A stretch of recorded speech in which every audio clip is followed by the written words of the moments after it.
Good morning, everyone. I'm Braden Weaver with he, his pronouns, and I'm your worship associate today. It's my pleasure to welcome all of you to this progressive spiritual community where we come together to nourish the spirit, connect in love, and act for justice.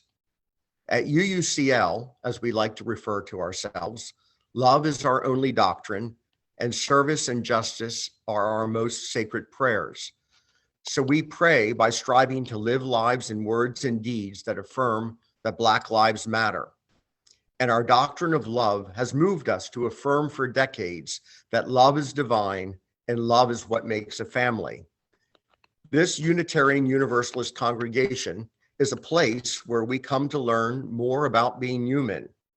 We're not here because we figured out all of the answers to all of life's questions or because we think we've got everything right, but rather we come together to learn and grow as participants in a beloved community in process. We welcome all of you to our service, especially those of you who are new or newish and are seeking for a spiritual home. Many of us were once too seeking to feel a part of something larger than ourselves to which we could belong, a sense of rootedness to hold us as we create meaning together.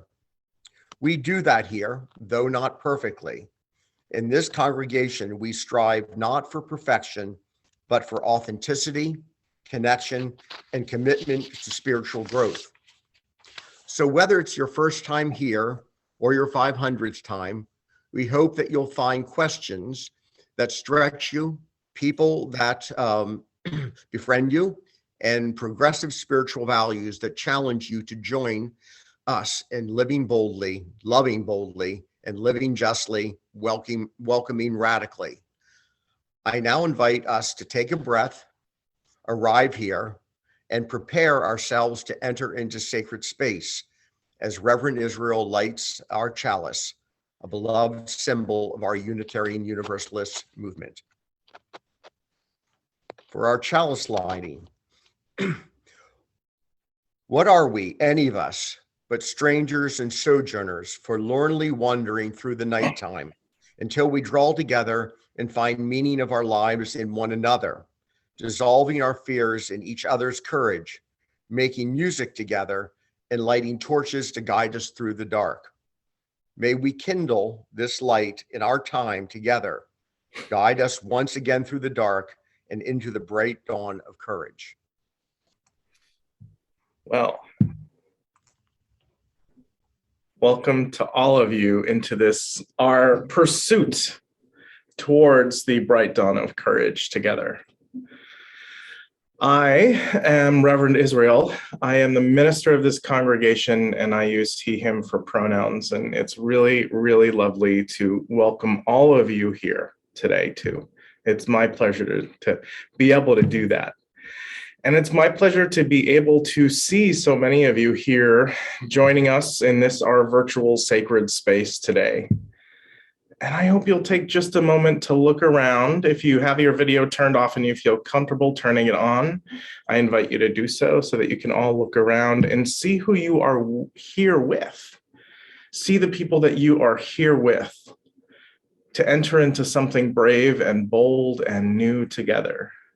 See the people that you are here with to learn and grow, to nourish your spirit, to connect deeply in love, and to develop the skills and the tools and the knowledge that you need to be able to act for justice within our own community and out in the wider world. So take a moment to wave together to each other. And as you do, know that we are preparing ourselves to enter into an hour, a time together that we call worship, which is our fancy UU religious way of saying that we come together to draw our attention towards the things that matter, to draw our attention towards our values, to ask ourselves a very simple but very critical question. Are we who we say we are? Or are we always in process of becoming who we say we wish to become? And how do we keep moving along in that process, even though we fall sometimes? How do we help each other to get back up? Together in this space, we are trying to create a more open and wide circle where everyone can belong. And we are trying to break open the traditional circle that we have that was created by some for some, and to break it open and to pull it open and to pull in more people and to let them help us shape and grow and change the circle. To let the circle widen and change and become something more new and beautiful together. We are here to be self-reflective. We are here to graciously receive feedback from others when they point out to us the ways that we are not living into our values. We are here ultimately, I think, to have ourselves changed by this time that we spend together and by this community that we share. We are here to see the world in a new and a different way.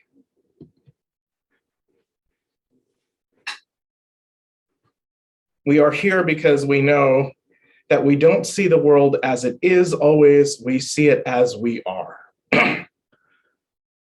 And that while those of us are flying up here at 20,000, think we are flying up at 25,000 miles above the earth, that sometimes we can be not quite where we think we are.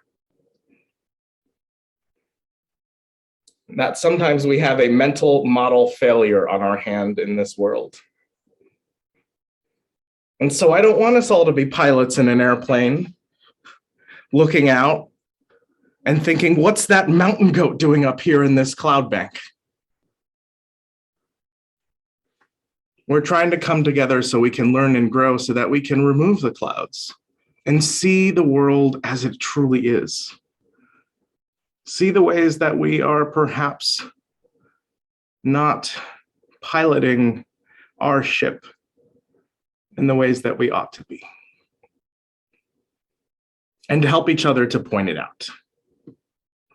We are UUs, and we say that we are striving to be better for each other and for our world. We say that we all believe deeply that we are interconnected and that love is the most important thing of all. And yet we falter sometimes.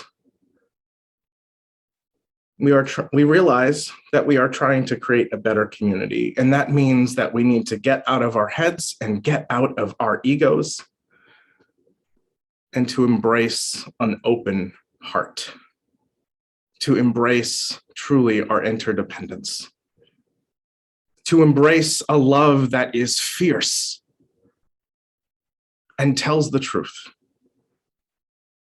We are here because love is knocking.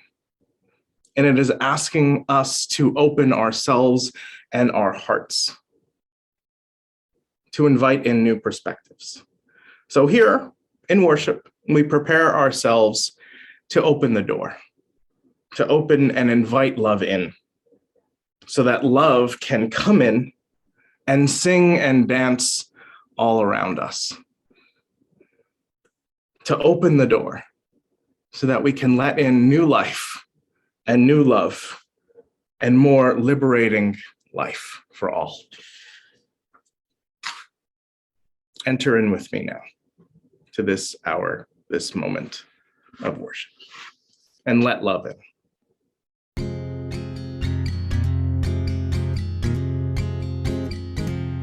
Love knocks and waits for us to hear, to open and invite. Love longs to quiet every fear and seek to set things right. Love offers life in spite of foes who threaten and condemn. Embracing enemies, love goes the second mile with them.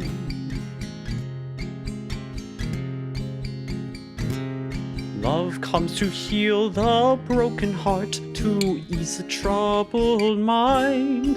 Without a word, love bids us start to ask and seek and find. Love knocks and enters at the sound of welcome from within. Love sings and dances all around and feels new life begin.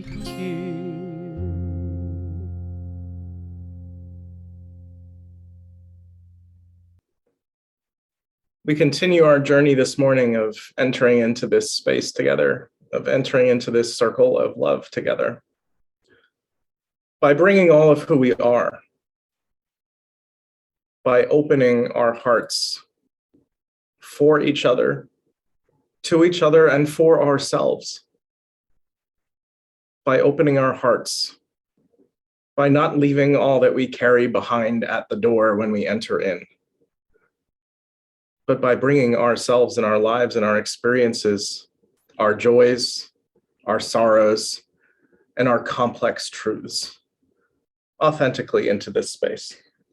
Even if they are messy, still in process, hard, even if it feels like we carry something that is too joyful to share because we don't want to make others feel bad, we bring all of those things in here.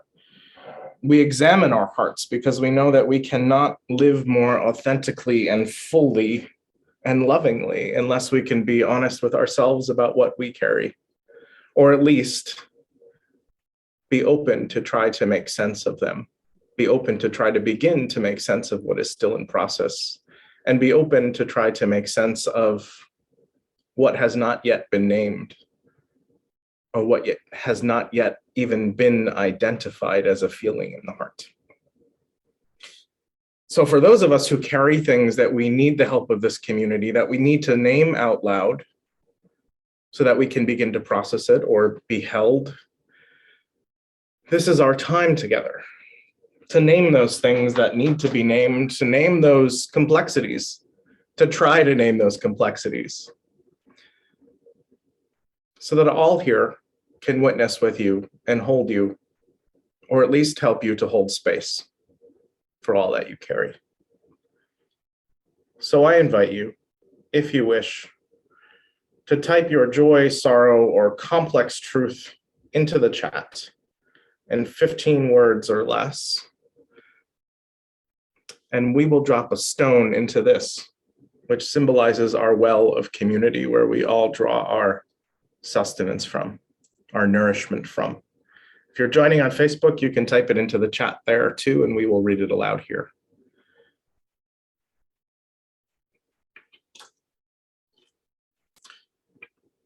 And I'm going to add another stone to our well this morning.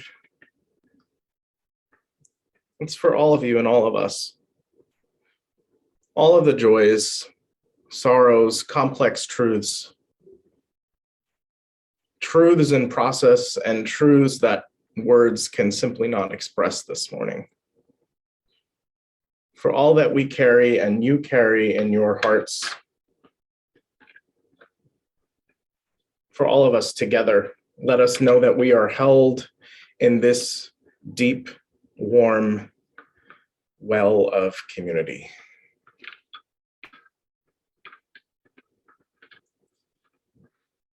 That I place here now on our table next to our chalice. For life this morning, my friends, for all that it brings, I invite us all now to take a moment in this sacred hour, take a moment in this hour that we put aside for drawing our attention to what is most important, drawing our attention to what matters.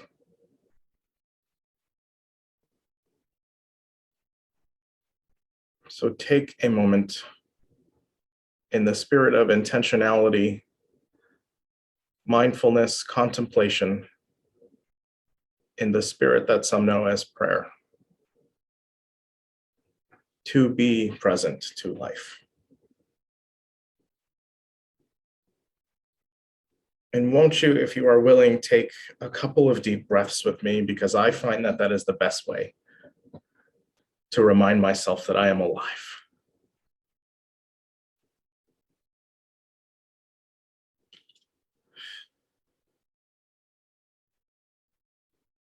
Breathing in and out.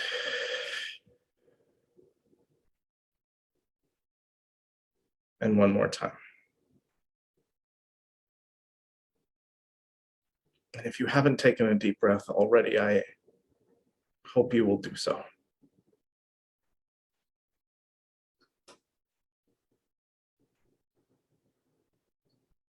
And as you sit here, as we sit here together, breathing and being,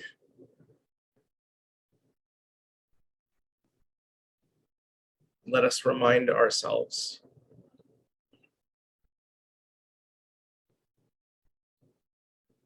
that we are together and alive on this day.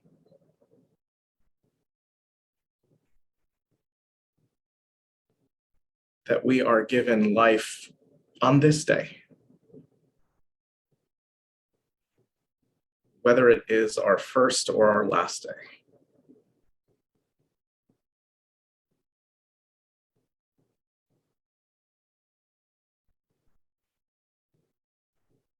That we are here. And that we are hearts and minds and bodies.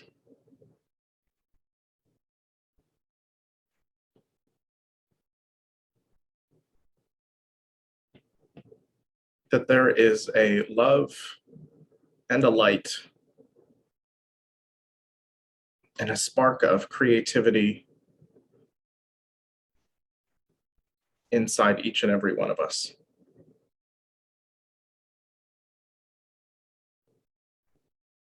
That has been there from our very beginning, and that will be with us always to the end. There is a source of love and light in us. And that this time we spend together,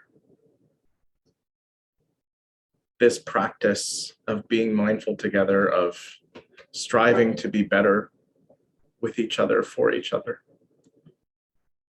is in many ways simply a way of experiencing and knowing and discovering that love and that light as it exists in ourselves and in each other and in all.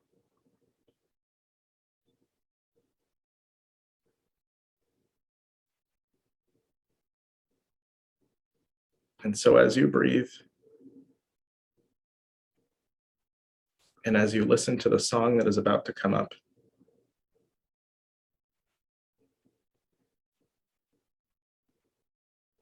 I invite you to remember from time to time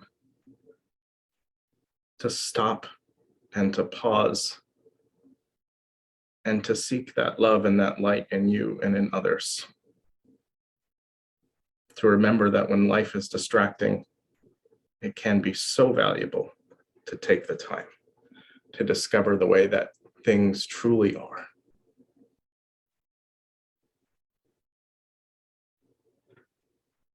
And the source that lies deep down in all.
sing it one more time. This little light of mine, I'm gonna let it shine. This little light of mine, I'm gonna let it shine. This little light of mine, I'm gonna let it shine. Let it shine, let it shine, let it shine. Let it shine, let it shine, let it shine. Oh, yeah.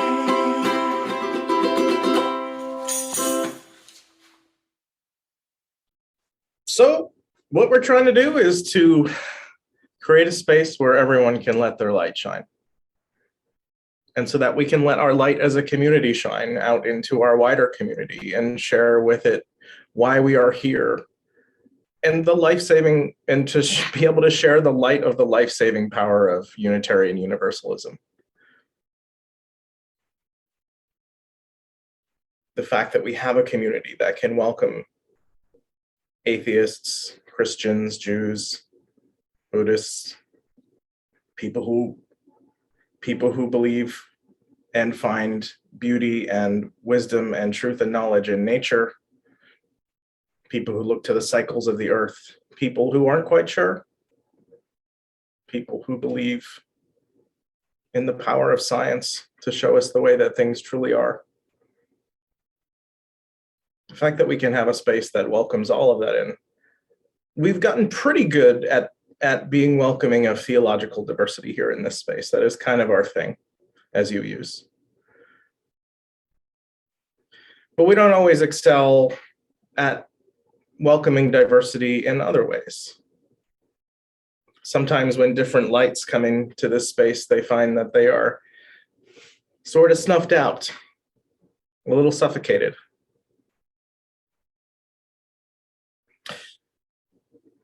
This is why we've been exploring widening the circle of concern together, to figure out how we can make space for different ways of knowing and being here together. And so today we're going to hear from three people who are on our hospitality and membership team, who are bringing different reflections to us. But before we hear from them, well, they're gonna talk about, I think, some critical things for us.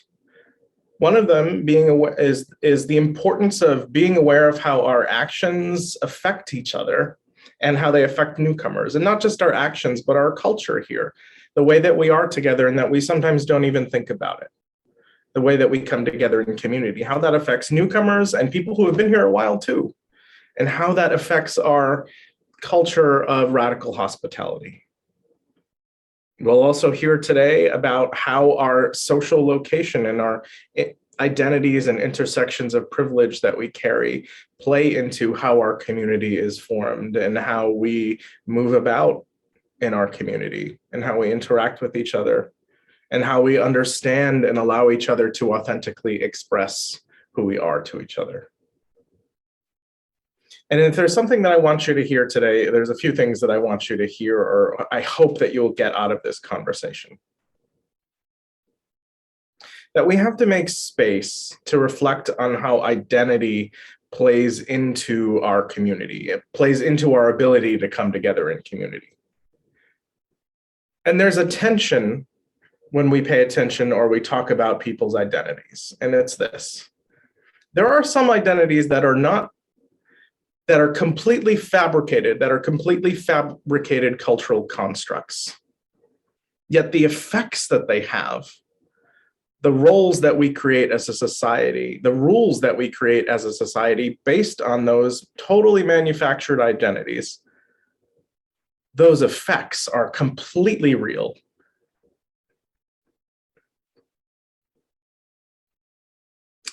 Some of them are very real and physically real, like our differences in identities that relate to, let's say, ability, whether or not you are able to walk or not able to walk. That is a real thing. That is not a social construct.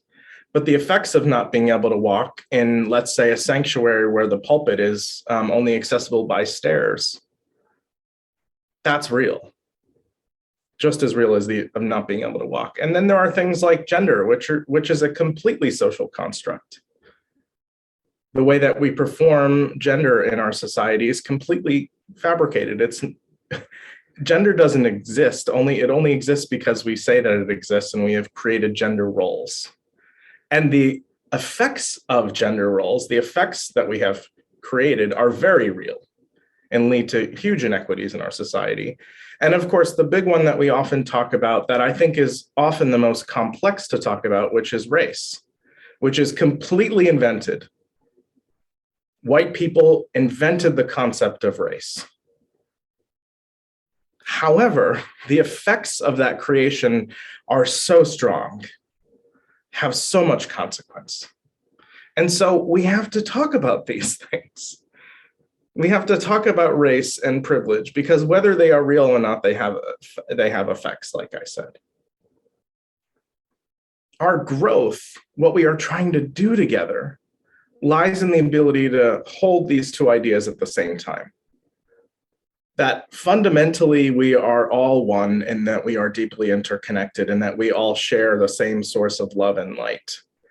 Yet, the barriers of identities and the constructed identities that we've created in our culture, in our society, don't give us the luxury of being able to pretend that we don't see those things, those differences that we've created. We've created those differences, so now we have to wrestle with what they mean. So the answer with all this stuff is not to pretend like we don't see race, to pretend like we don't see color, to pretend like gender doesn't exist. It's to admit that it does, and to see the effects, the real effects that it has on people. To admit that the privilege any one of us carries of our intersecting identities has an effect on our ability to understand the way that things are. It's sort of like the image that I showed you before. If you are, let's say, a white person, you could be way up high there in the clouds and think that things are one way, or you think you're way up high there in the clouds, but you're really only feet from the top of a mountain peak. And there's a person who shows up in our space, and you might wonder what they're doing here, or you might have when they do show up, they might tell you a new truth that you did not know before. And they might make you, hopefully, realize, remove the clouds and make you able to see the way that things truly are. And at the same time, what I hope you will learn is that from each other, from all of our different intersecting identities, that we should not make assumptions about someone else's experience, assumptions about the experience of anyone else. That people who are here, that all of you want to be seen as individuals, not as a representative of of some aspect of your identity. You want to be seen, all people want to be seen and loved as individuals. So we are trying to hold those two different truths together. That we are all one, yet identity does matter. That we have to be able to be willing to see things as they truly are, and have our view, our understanding of the world somewhat troubled. And when someone does show up, or when we show up for each other and we point things out to each other, we have to be willing to listen. Now, there's one thing that I want to say, and I'm almost done and we're going to hear from some of these people, but there's a couple things I want to say.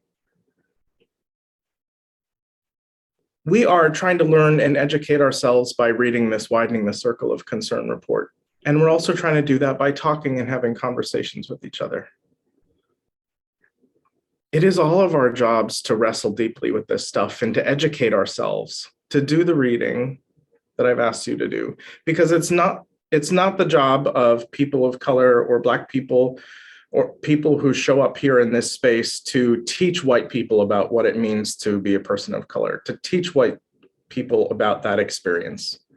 It's not their job to do that. Just like it's not the job of queer people to educate straight people about the effects that that identity has on them. And it's not the job of trans and non-binary people to educate cisgender people about that experience. Or it's not the job of women to educate men about what it is to move out as a woman in this world. It's all of our jobs, those of us who carry different intersecting levels of privilege, to understand what that means and to educate ourselves about it.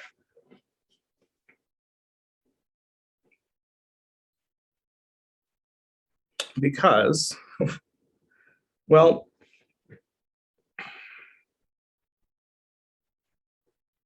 because when we come together in community and we inevitably make missteps, it's how we respond most that matters. And so if we do the job of educating in ourselves and trying to understand a little bit, then it might hopefully have an effect on how we respond when we do make a misstep and it is pointed out. And missteps are pretty much inevitable. And missteps can actually be, they can be very harmful and hurtful for someone. If you make a mistake, you can really harm someone.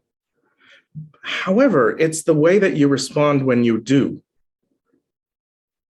that truly, truly matters deeply. It's the way that you respond that truly matters.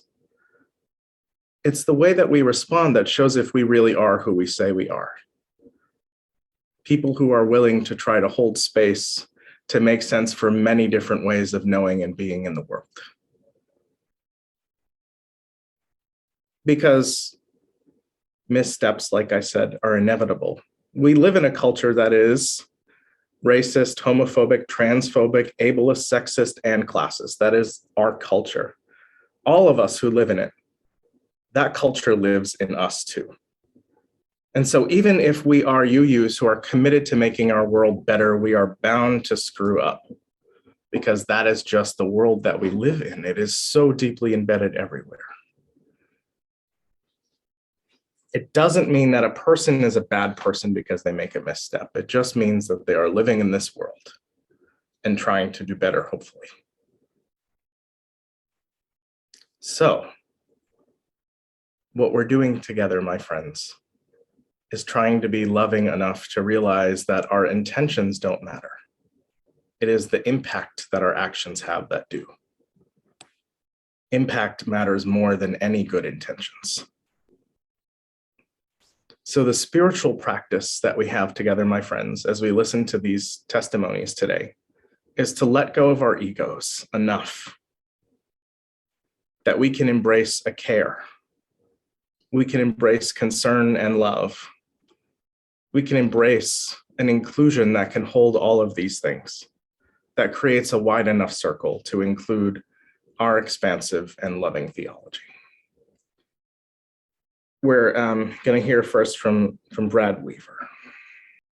My talk today ultimately will come to the topic of radical hospitality, radical welcoming, but that's really just the final portion. As I prepared my thoughts today, I also wanted to bring something to myself to this, and something of my own spiritual wrestling with widening the circle. So let me offer something to myself. It's now late February, and this is the time of the year when I do some cocooning. After a work day, I like to bundle up, usually with a hot mug of something, and light candles and reflect. To be sure, these winter months can be a limbo waiting time, but they're also a time of preparatory waiting, which I believe leads to good things. For me, February and March are months when my future hopes receive some of the changes of idea and behaviors necessary for fulfillment. So even if these are quiet and inactive months after the bustle of the holidays, they are not always easy months, psychologically speaking. I think I go into this framework of mind, or this frame of mind, so readily, not only because of cold gray weather, but due to a religious socialization of my youth. I was raised deep in the heart of Lutheranism, which placed particular emphasis on long periods of preparation in the winter months.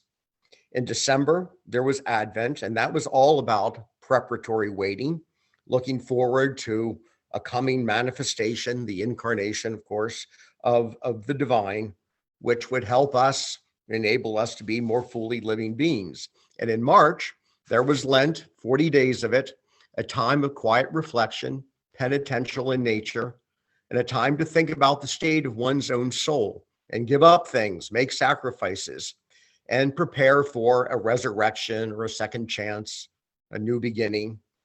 Now, the theological indoctrination of my childhood didn't stick, but the deeper interpretive frameworks of feeling and thought are still there. And these are the months when I feel something of the Advent and Lent of my youth. February and March are months when I look forward to a coming manifestation of good things, transformatively good things, but I know I've got to take a long, hard look at myself and make some changes of thought and behavior to move forward to a fuller version of my best self. Enter now, with perfect timing, 2 documents. One's digital and one, well, they're both digital, but one's digital and one's also can be gotten on paper. The first is the church survey for reopening the church. And the second is the Widening the Circle, which I was able to get a hard copy of it. Thank you so much. It's very helpful. I appreciate these documents so much, and I thank all of the very many people who made their distribution possible. The survey on reopening begins our collective thinking on what preparations are required for the reopening of the building and in-person services. And it offers me a hope of a coming good, while at the same time, it seeks to identify the very practical specifics of what we need to reach in order to safely resume services in a very changed cultural landscape. Widening the circle, for me, is about a different type of preparation, which I must go through. And through the lens of my admittedly Lutheran upbringing, I do see it as a Lenten, I'll put quotation marks around that, call for repentance, not only of white supremacist thinking, but of supremacist thinking in many forms. The report of the UUA Commission on Institutional Change calls me to change as well. I have to give hard thought and how I, as an individual and as an institutional actor, keep replicating supremacist thinking. I've tried very hard to create a working definition of supremacist thinking that calls me to a standard, a better standard. And this is what I've come up with for me. It's a question. Am I othering you as someone so different and separate from me, and somehow I keep ending up in a supreme position, usually permeated with feelings of moral justification? Am I not interested in how that somehow so often happens? Because it would require a hard look at my whole network of privilege and assumptions in which I'm embedded. Of such thinking, I do believe the old-fashioned Lenten idea of repentance is appropriate for me. I use this word purposefully and even warily because I know all too well as an LGBTQIA person of how religionists weaponize the word to demean and spiritually abuse people. Yet for me, there's something right on the money about this word. At its heart, repent means to have a change of mind, think differently, so you stop doing something. The call to repentance that I experience when I read Widening the Circle has nothing to do with self-aggrandizing processions or professions of sackcloth and ashes and breastbeating, of constant pronouncements of guilt and remorse.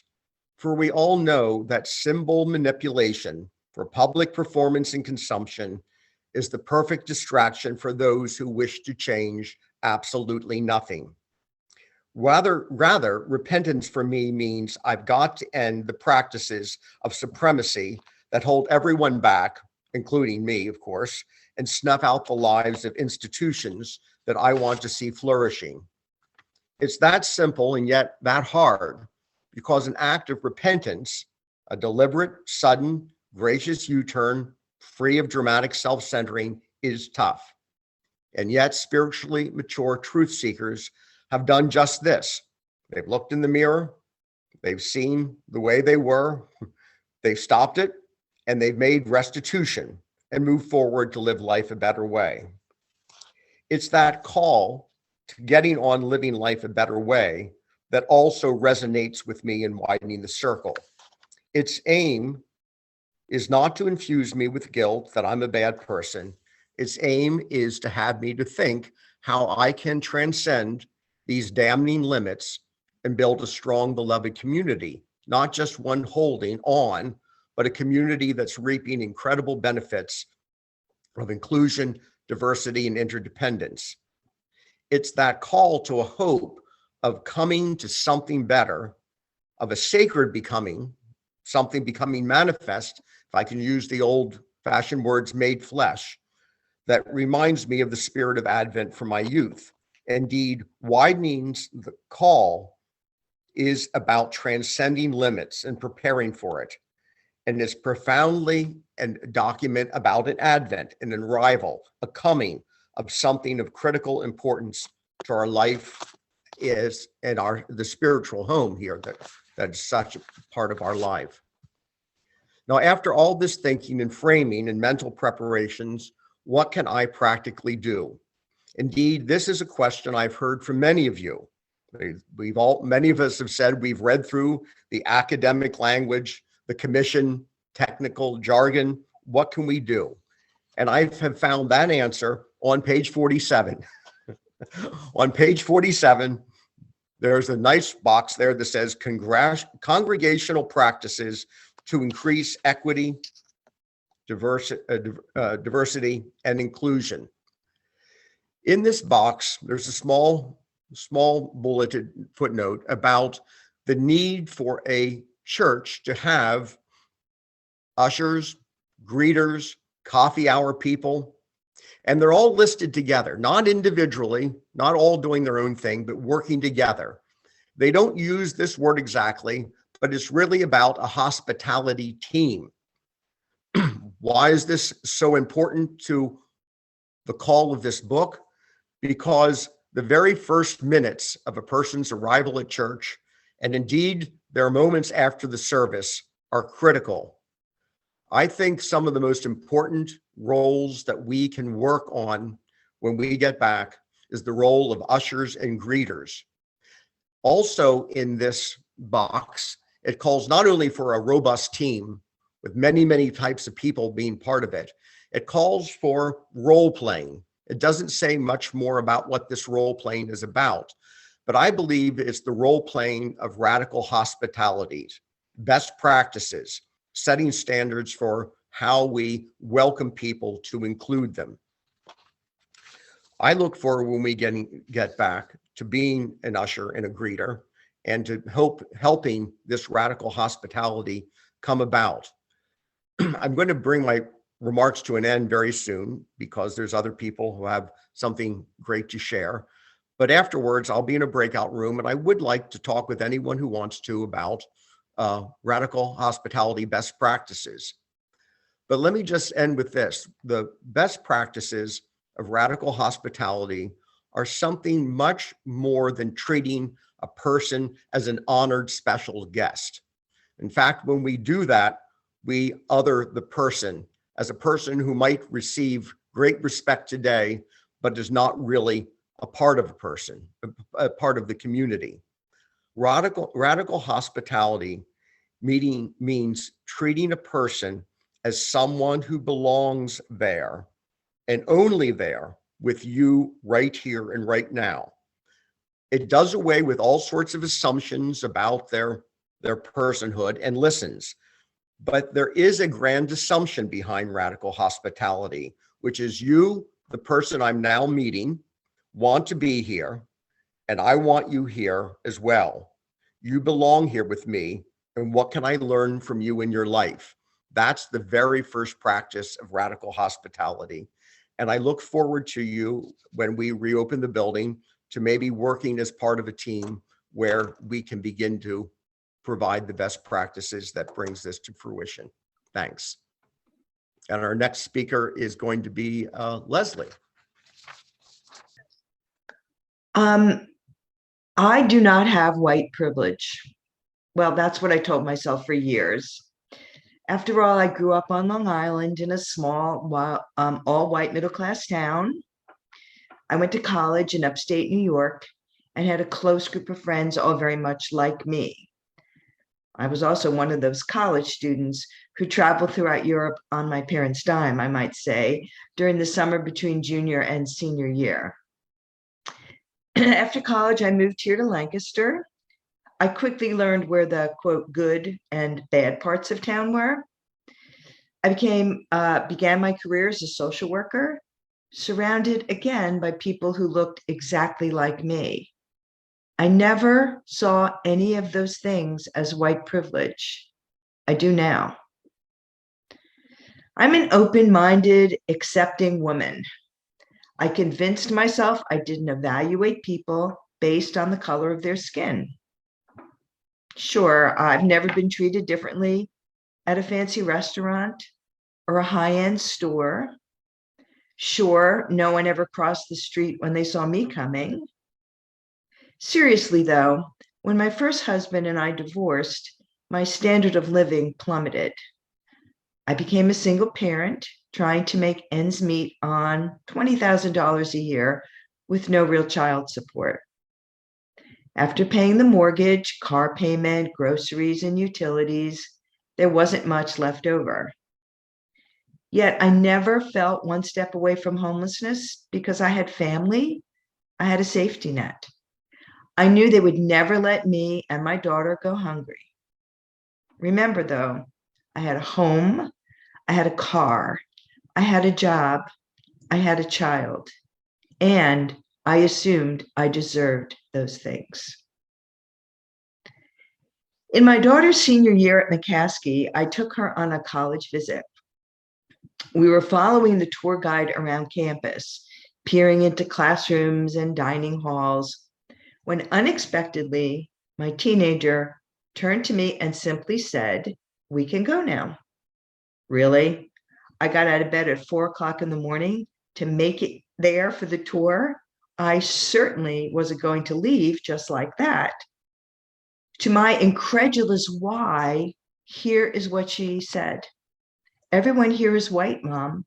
I can't go to school here." And you know what? She was right. Everyone was white. And here's the point. I didn't notice. I didn't even notice. So my question to you all is, what don't you notice? Do you expect your loan applications to get approved? Do you expect your white person to treat you with kindness and respect? Your neighbors to wave? The street signs to be written in English? If you walk or run alone in a white neighborhood, do you worry that you'll be hunted down and shot? Because I sure don't. And the reason why is that's white privilege. So some questions. Is it my responsibility to make the world a better place? Actually, yes. Is it my responsibility to make sure everyone has equal voting rights? Again, yes. Is it my responsibility to understand that the phrase "all people matter" is not and never will be a substitute for Black Lives Matter? It is.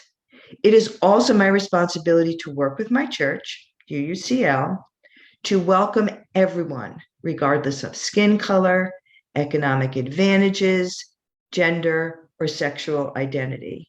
It is my responsibility, and it is yours. And that is why I believe we need to widen our welcome. So thank you for listening, and I believe Cindy Pollard is next. Good morning, church. Good morning. Good morning. I've gone back and forth about how to talk to you all. I've given it much consideration, and when I really boiled it down, I decided that I would just talk to you like family, because that's what we are. We're a loving, kind, generous, funny, contemplative, imperfect family. In my own family, we tell it all. All of our feelings get spilled out very messily, but we still walk away knowing that even though the truth has been told and maybe our feelings are a little hurt, or, we might not necessarily even agree, we still know we're loved and appreciated, and that our place in our group is important and valued. I come from several families, as we all do. I have my New York family. I have my church family, you guys. I have my work families from every place I've ever worked. And I have the close circle of friends that I choose to call family. I'm sure the same is true for each of you. All of these cascading worlds fill us up in different ways, enriching and creating our beautiful whole selves. When I came to UUCL, I came for one thing, to create community for myself and my children. And I have received everything that I had hoped for. I have truly, truly, truly been nourished. I can't even begin to express what I have gotten from this community. And I hope you've all found pretty much the same thing, or you're in the process of doing so. I hope you find like-minded people who will support you in varied ways as you traverse this life. Now, here's the truth I need to tell you. It's not easy to come into this community. Not for those of us who have not been invited in. I was going to tell you how I felt. I couldn't bring my very best friends into this part of my world, into my church life, because I felt they wouldn't be welcomed in a way that they could receive. Church family, I can't bring my friends home. My friends are marginalized people who just want to be people. They are bright and beautiful and complex, and I'm afraid to bring them here, to my spiritual home. I'm afraid someone will say something that will make them question why they came and why I come. I began to list the very many faux pas that one could make. But we all have moments when we have misspoken. It's not about those moments. It's about how we make an effort to prepare for those moments and how we educate and change ourselves so that they're less frequent. What I can tell you is that it has been the job of marginalized people since the beginning of time to gauge and understand the thinking and actions and body language of those who benefit from white privilege. It is a matter of survival. Yes, even today, if your boss is white, you have to make sure they're happy. You have to know when they're in a good mood or a bad mood. You have to know, you have to be able to read people. So when you approach a person who is marginalized, and not just as when you approach a person as a person who is marginalized and not just as people, they pick them on it. They know all of the hidden meanings, even if you don't. There may be moments in which we say the wrong thing, like I did misgendering my friend last week.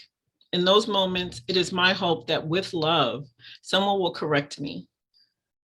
I believe in those moments, it is our job not to further harm by explaining or projecting, but to own our mistakes and apologize and do our best not to do it again. Then keep communicating. No one is looking to punish us. Most people are just happy you're trying, you're doing your best. So when you see a new person, I'm gonna ask that you don't treat them extra nice or be extra helpful. I'll ask that you not make assumptions or ask them about their lives, but instead allow them the space and breath to tell you who they are. Maybe not all at once, maybe not at the rate that you're curious, but over time at their own pace. I'm not asking this just so that I can be more comfortable, although it would help. I ask this so that people who come here have a chance to get to know the congregation and all the good that comes from being a part of it, so they can see what I've come to see as people have become accustomed to my presence. So I know that we are a group that doesn't make demands and we don't give homework. All of the work that we do is from our hearts and souls. The labors are labors of love. But I am asking, please, please read in and take in this book. I want to bring my friends over. We have the best people and the potential for the best times, the most awesome aunties, uncles, and cousins. We have been through a lot. We will go through quite a bit more. We are bumped and bruised and maybe a little scarred. But if we truly internalize Widening the Circle, not asking me, but reading this book where it's all laid out in a way I could never do, if we all read this book and grow from that place of equity, our scars will be beautiful signs of resilience and healing, and our family will grow.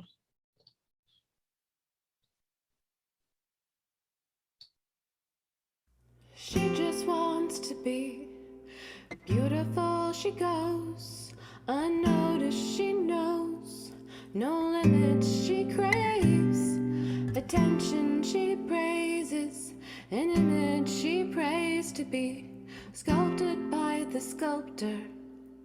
Oh, she don't see the light that's shining deeper than the eyes can find it. Maybe we have made her blind, so she tries to cover up her pain and cut her woes away, 'cause covered girls don't cry after their face is made. But there's a hope that's waiting for you in the dark. You should know you're beautiful just the way you are. And you don't have to change a thing, the world can change its heart. No scars to your beautiful, we're stars and we're beautiful. She has dreams to be an envy, so she's starving. You know, cover girls eat nothing, she says. Beauty is pain and there's beauty in everything. What's a little bit of hunger? I could go a little longer. She fades away, she don't see she's perfect, she don't understand she's worth it. Where the beauty goes deeper than the surface. Oh, to all the girls that's hurting, let me be your mirror, help you see a little bit clearer. The light that shines within, the hope that's waiting for you in the dark. You should know you're beautiful just the way you are. And you don't have to change a thing, the world could change its heart. No scars to your beautiful, we're stars and we're beautiful.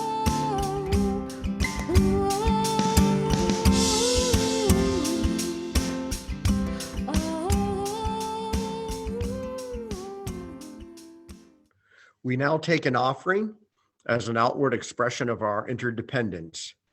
You can support our work as you are able by texting the amount of your donation to the number that will be on the screen or through the Contribute tab on our website at uuclonline.org. We share half of our offering this month with Crispus Attucks Community Center, a nonprofit organization that strives to improve the quality of youth and families in Lancaster by providing services that promote community prosperity, physical and mental health, and by offering programs and cultural events which preserve the African American heritage.